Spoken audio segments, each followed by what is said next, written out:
So next question number 105. Madhu 600 రూపాయలకి 120 నారింజ పండ్లను కొని వాటిలో 80 పండ్లను 500 రూపాయలకు అమ్మాడు. అతను మిగిలిన 40 నారింజ పండ్లను అదే రేటుకి అమ్మితే వచ్చేది లాభశాతమా నష్టశాతమా ఎంత?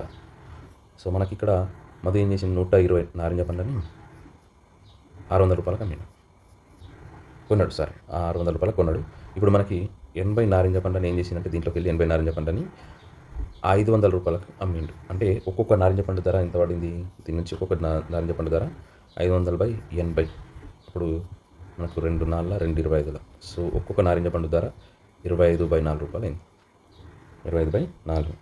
ఇప్పుడు మనం అదే మిగిలిన 40 నారింజ పండ్లను, దీంట్లో మిగిలిన 40 ఉన్నాయి కదా, ఈ 40 నారింజ పండ్లను కూడా ఇదే రేటు తోటి అమ్మినట్టు. అంటే 40 × 25/4, 4 10. సో ఇంకెంత వచ్చింది ఆయనకు, 250 రూపాయలు వచ్చింది. అంటే ఈ 500 + 250. సో అతను 500 + 250 మొత్తంగా 750 రూపాయలు సంపాదించాడు. సో ఎంత కొన్నాడు అతను, 600 రూపాయలకు కొన్నాడు. ఇది కొన్న ధర. తర్వాత ఇది అమ్మిండు. అంటే 600 రూపాయలకు కొని 750 రూపాయలకు అమ్మిండు. అంటే లాభమే కదా.